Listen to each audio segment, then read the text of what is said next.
technology assessment.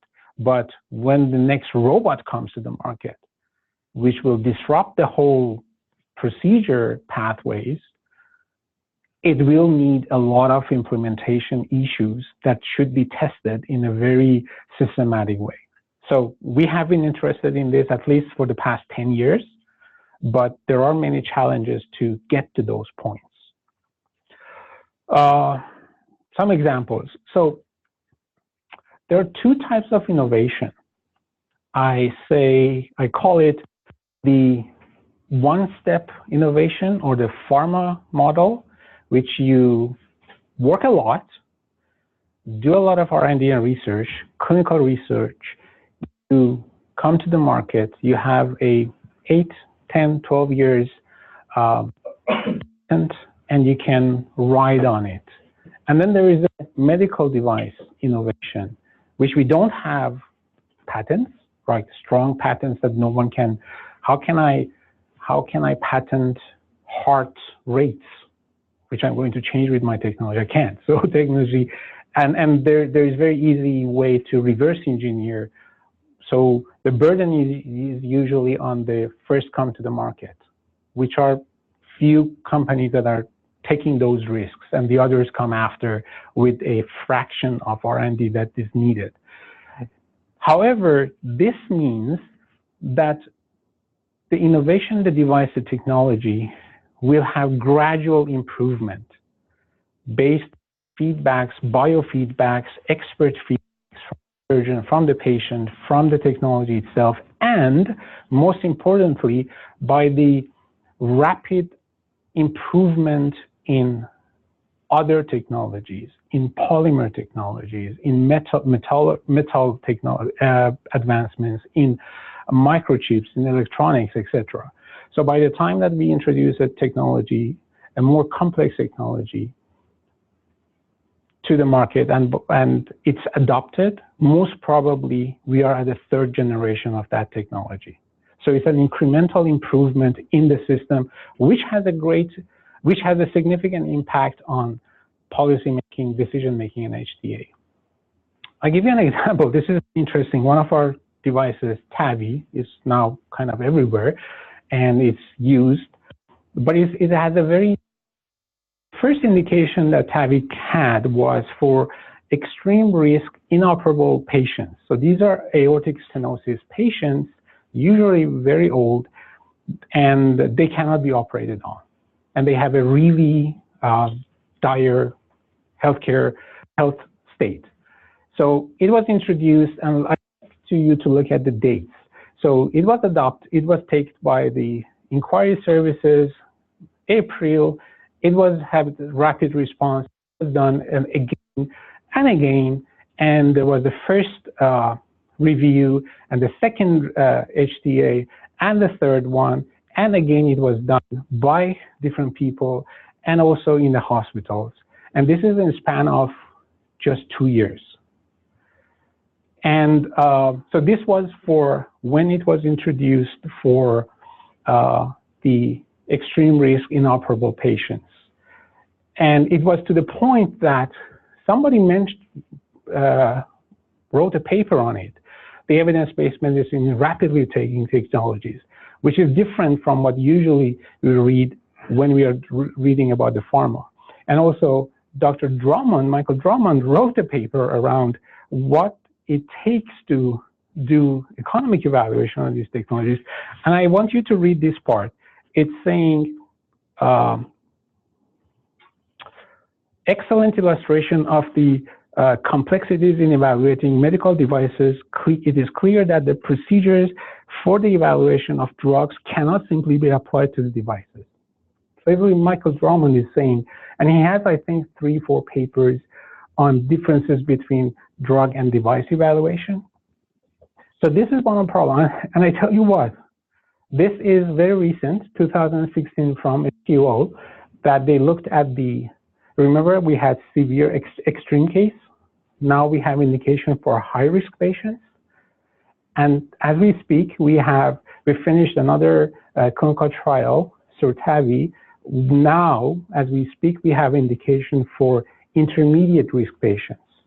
This is the future of aortic valve replacement.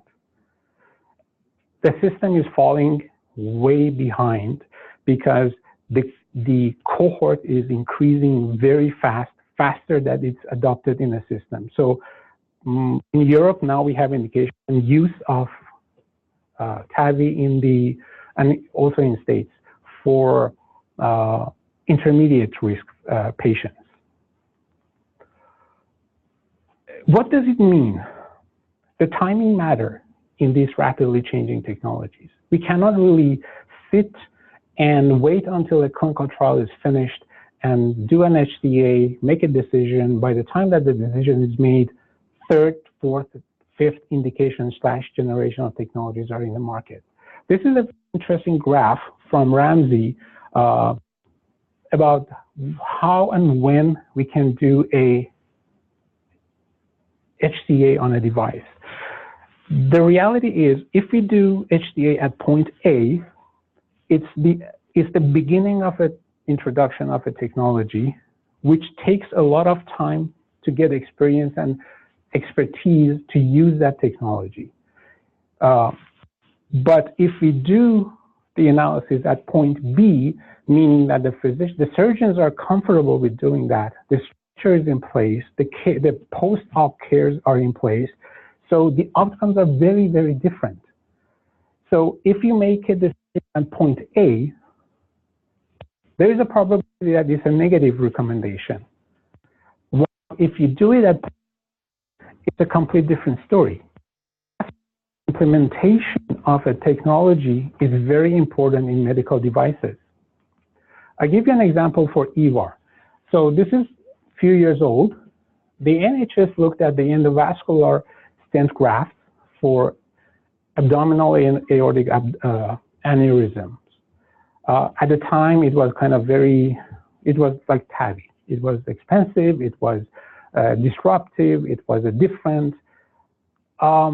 This is the report that they came out. I highlight some points of it.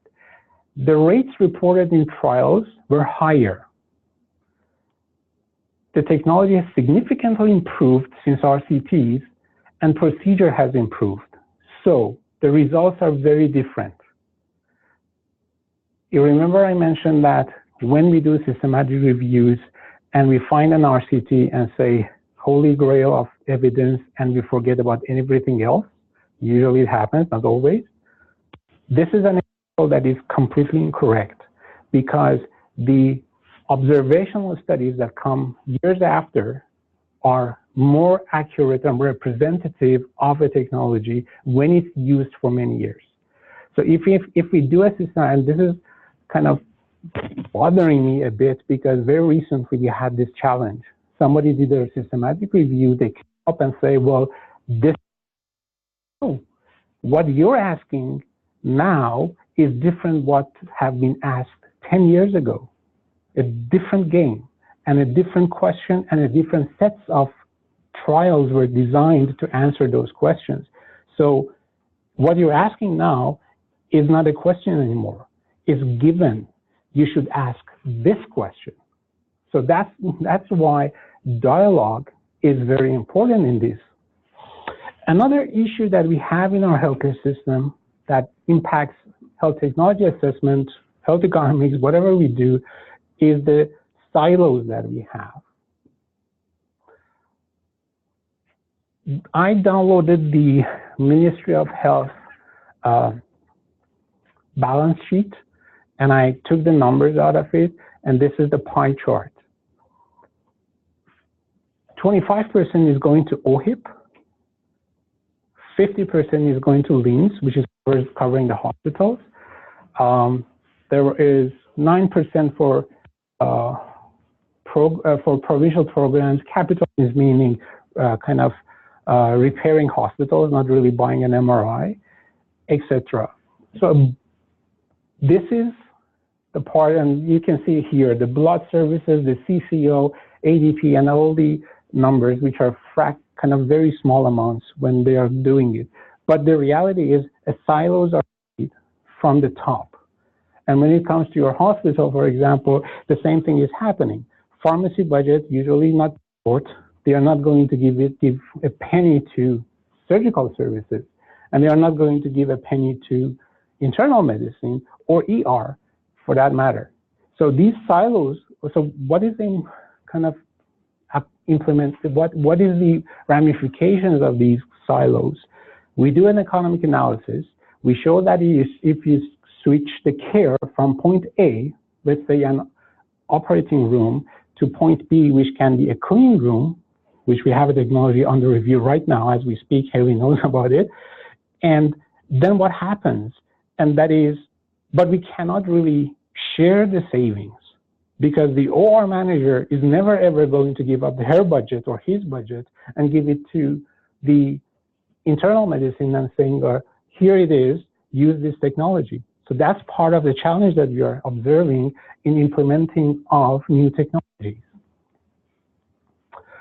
One other kind of, to me, a fundamental question is the softer outcomes.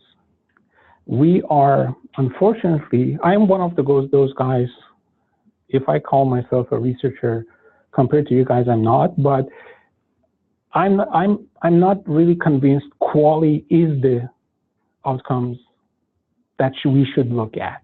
It came out 20 years, nice, took it, people love it, but I hate it. It can be manipulated. There is a whole lecture around how can you have good quality versus bad quality on the same technology.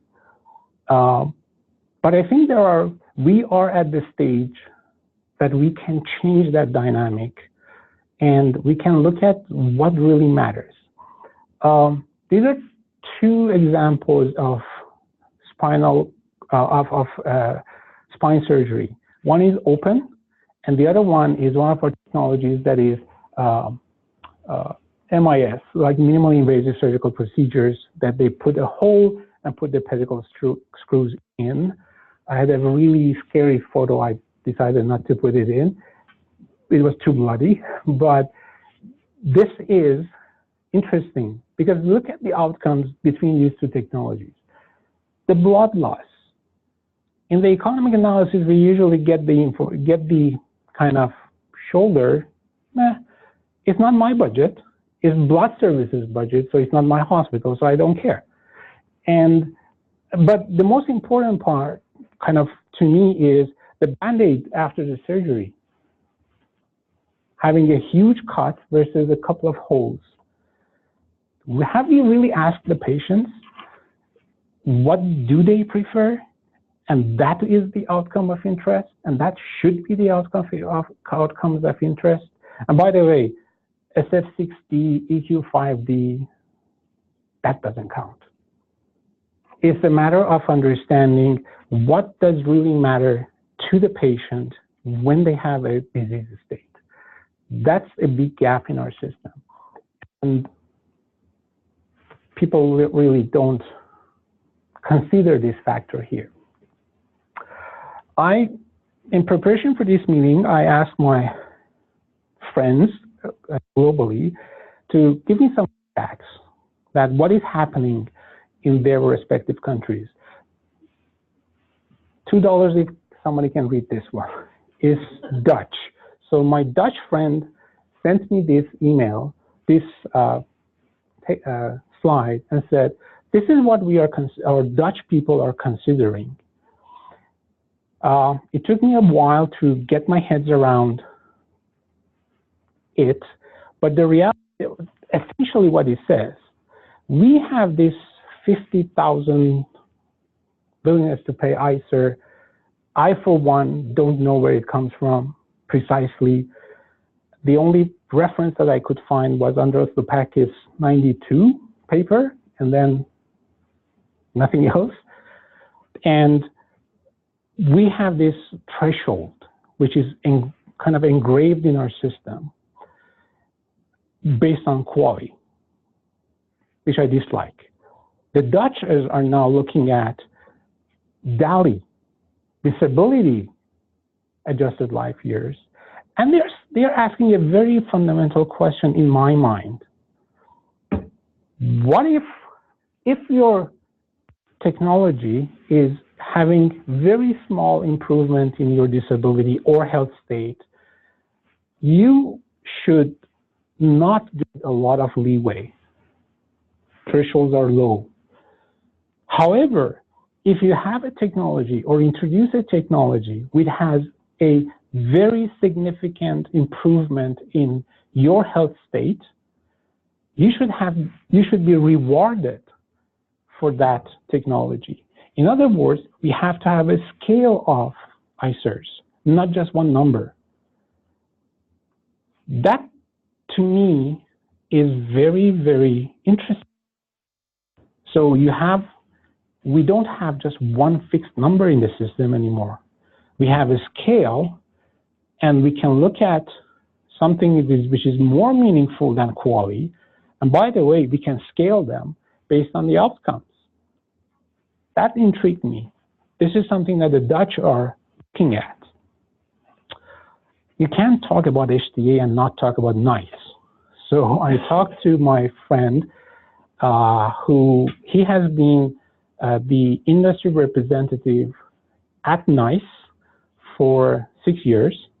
He was my colleague at Medtronic, UK, until I think mid-2017. And I asked him, tell me what NICE does. Because usually you say NICE as if there is one type of evaluation and there is one thing that they do. But he said, no, there are many, many types of evaluations that they do depending on the technology. Similar to what Dutch is saying, that based on the impact of your technology, you should be evaluated differently and the outcomes should be differently. NICE technically is doing that. Not every technology goes into technology appraisal. It's difficult to get into the technology appraisal form or shortlist to be done. It takes time, but the good thing is then the NHS have to pay for it. It's mandated by law. They have to pay those. As I said, not everything can get on it, but if they do, there's a commitment. The same thing is happening for highly specialized technologies, orphan drugs, some very, very niche products. Again, there is a mandate to fund it from the system. So there is a reward kind of mechanism towards more advanced and beneficial technology, which we don't have it in Canada. So they do a lot of different types of evaluations, and there is no mandate there. So it's just for a recommendation or a guidance, but it's helping the decision-making processes. Finally, I was looking back in 2009. A series of publications was out there. I recommend, if you haven't read them, read. They look at different HTA in different countries. I think there are around 20 papers with a little bit of history, a little bit of background, etc.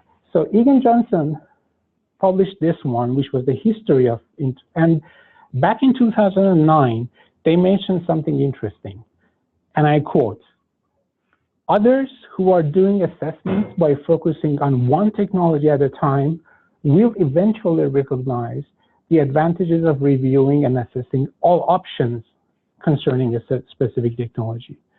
I think earlier I mentioned we have to take the whole clinical pathway versus a single technology. And also, he has mentioned a major challenge for HTA in the future is bridge the gap between evidence and health policy. This may require some type of mechanism to hold decision makers accountable for making use of evidence. So today, at least let's say in province of Ontario and some other provinces, we're looking at evidence-based recruitment, et cetera, but the reality is, the question is, when we have a good HTA, when there is an evidence, why there is no funding? This is the dilemma that I have on a day-to-day basis. Now, this is where we stand today. What will happen in the coming years? There is a really scale-up use of low-power microelectronics, deep miniaturizations, wireless broadbands for remote management, biotechnology as delivery tools, MEMS for custom-built devices. And these are not sci-fi anymore. These are happening today. This is one of our technologies. This is a traditional pacemaker. Oops. This is a traditional pacemaker, and which this is the battery, or can as we call it. This is the wires go and sit in the heart and starts pacing. There are complications, infections for this wire. The wires will kind of have some problems, rarely, but sometimes, etc. And it's a big one. This is our new technology. It's called Micra. It's a single chamber pacemaker. Actually, the first one in Canada was implanted in this hospital. And this is the future of pacing, which this one is wireless, and not wireless, I mean, is directly implanted in the heart and hooks the heart muscle and starts pacing the heart.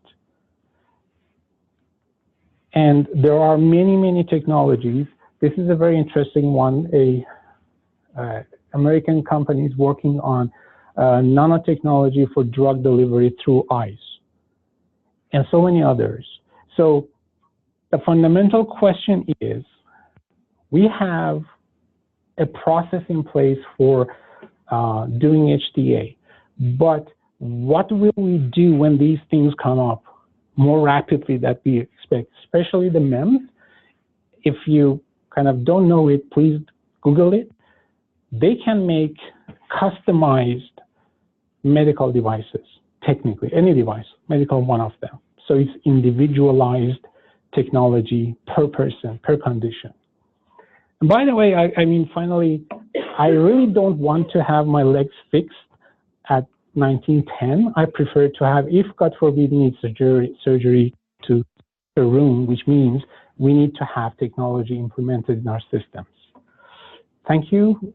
I will be happy to answer any questions that you have.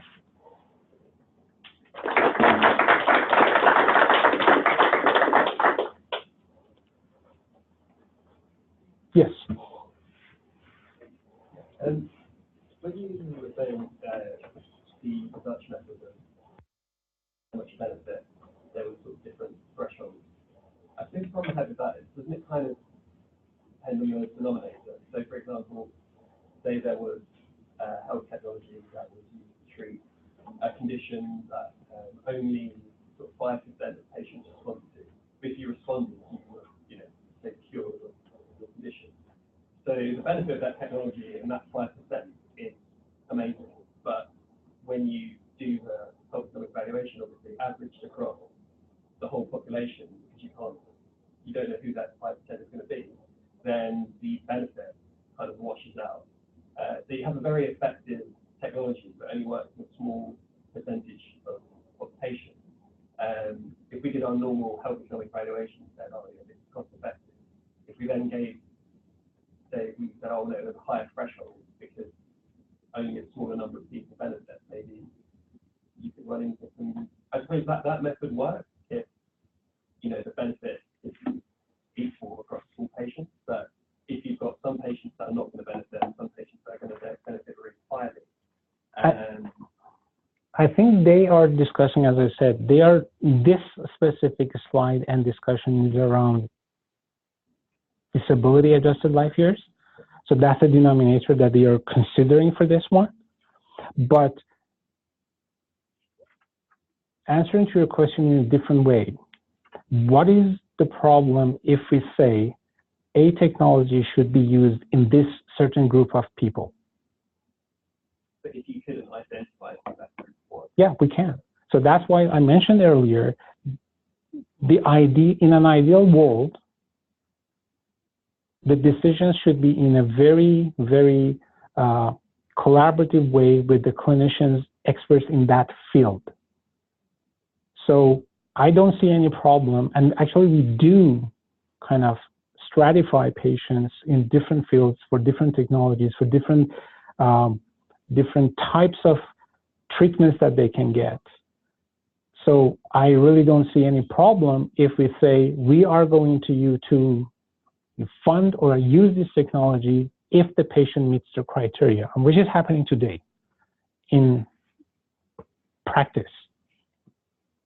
I suppose, like, just from my experience, I did an economic evaluation of asthma diagnosis, and you look at the quality gains, and they're tiny, really, really small, and that's because the prevalence of asthma in the population that we were, everyone was receiving the test, and obviously you don't know prior whether someone's going to have asthma without diagnosis, but everyone received the diagnostic test, and the benefits were really, really, really small.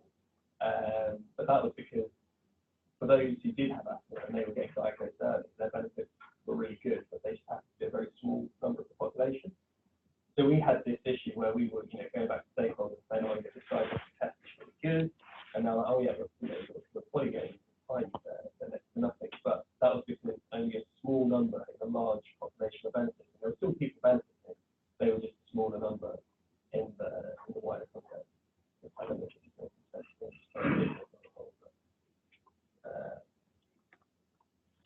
yeah, I think that's a really, really good point, but it needs a lot more time to discuss that because it takes into account many, many different factors that you have to factor in your discussion for that. I think part of your talk is sort of based around this.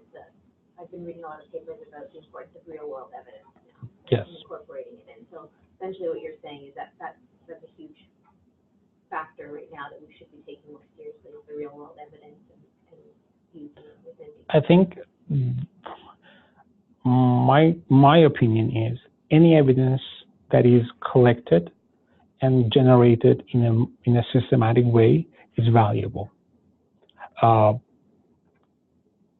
Just looking at the RCT model is, to me, is inadequate and is wrong.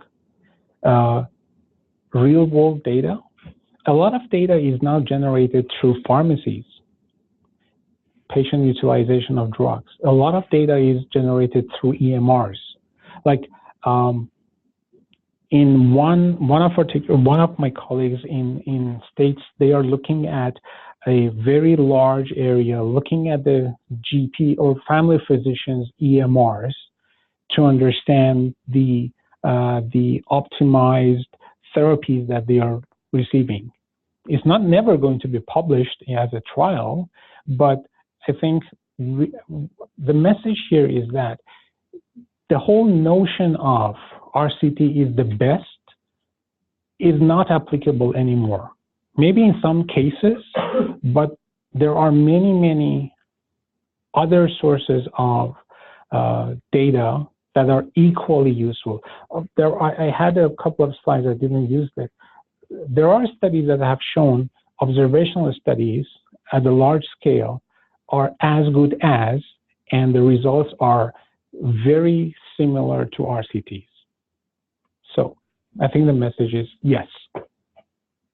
So I'm sure you get some pushback from people in this room about that specific topic, because I'm sure, I think George probably has an opinion on this, and others have opinion on people who have a lot of experience with clinical research. I'm not sure everyone would accept the idea that non-experimental methods have the same level of rigor as experimental, but I'm going to leave that aside. I'm going to ask that question. I mean, you have a view of HTA processes which is to some extent international. Most of us have a lot of experience in the Canadian context. And apart from some structural things about the Canadian healthcare system, such as delinking evaluation and funding, which is never going to change in our lifetime because of the structure of the political system, what are the particular strengths of the HTA system in Canada relative to our international competitors, and what are the areas in which you think compassionate, international, global, non-industry-based perspective, like, so what, like, how do we measure up? What can we do better? What should we be focusing on over the next 10, 20 years? I think we are among top 10, if I will, from how we do it and how much we do it and the rigor in our HTAs. I put aside the kind of the use of it. That's another story, which we are kind of among top, below, kind of maybe top bottom 100. But we produce, our HTA producers produce really good, in general, really good HTAs. There are some exceptions, some problems here and there, but overall it's a really good one. A couple of things that is happening. One, replications. Two, that I think I alluded earlier. One of our weaknesses, I believe, is everyone in the HTA world, without naming anyone, any organization, they're looking internally. They tend to create their own empire of people internal. There's a good thing, there's a good side and a bad kind of element of it. The good thing is they can use rapidly internal expertise. The bad thing is, as I said, not everyone can understand everything. So one of our weaknesses is there are a lot of shops that are doing a good job, but not collaboratively. This is number one. Number two is our HTA producers do not reach out to experts, being the industry or the clinicians, in a systematic approach, which I think it's going to be very, very dangerous sometimes in interpretation of data and technology. So that's another weakness that we have. You think internationally we can do that better than that? Much better. Mainly, as I said, in United Kingdom, like everyone is benchmarking Canada with UK. So in UK, we produce value dossiers with the help of academic groups. Like last year, 2 years ago, we went to York University, experts in health economics there, and said, we need a model for this. Based on this review that has been done by this hospital, experts in this field, et cetera, the package will be ready, and we handed it over to NICE. We can't do it here.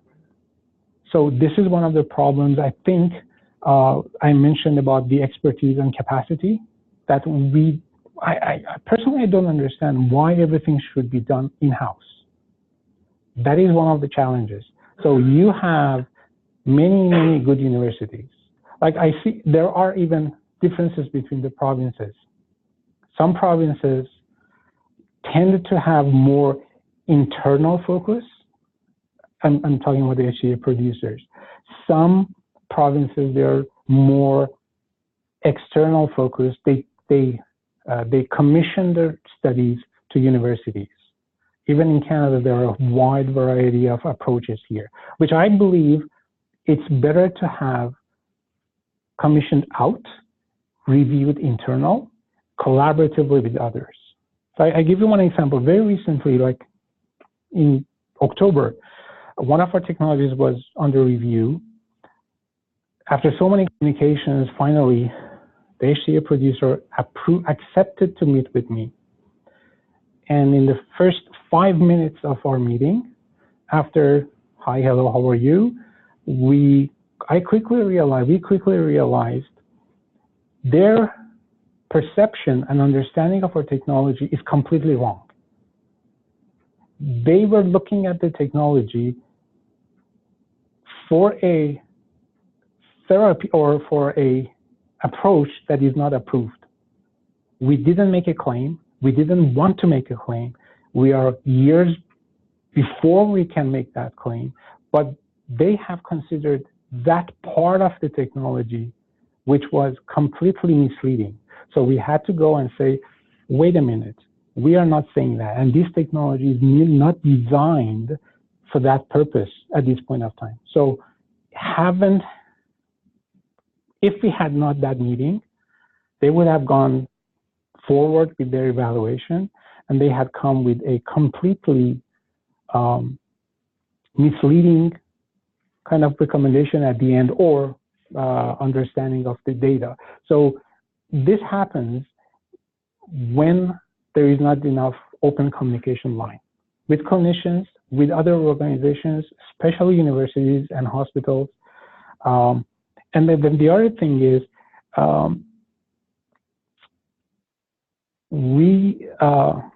in Canada, I think we do not have enough direct consultation with payers. In other countries, like interestingly enough, Health Canada can do that. CAVIS does it for drugs, but for medical devices, we don't have that kind of option to sit with and discuss before going through an HTA. Thank you. So, thank you. I'm sure you'd be willing to entertain other questions if people want to stick around and ask. Absolutely. Thank you.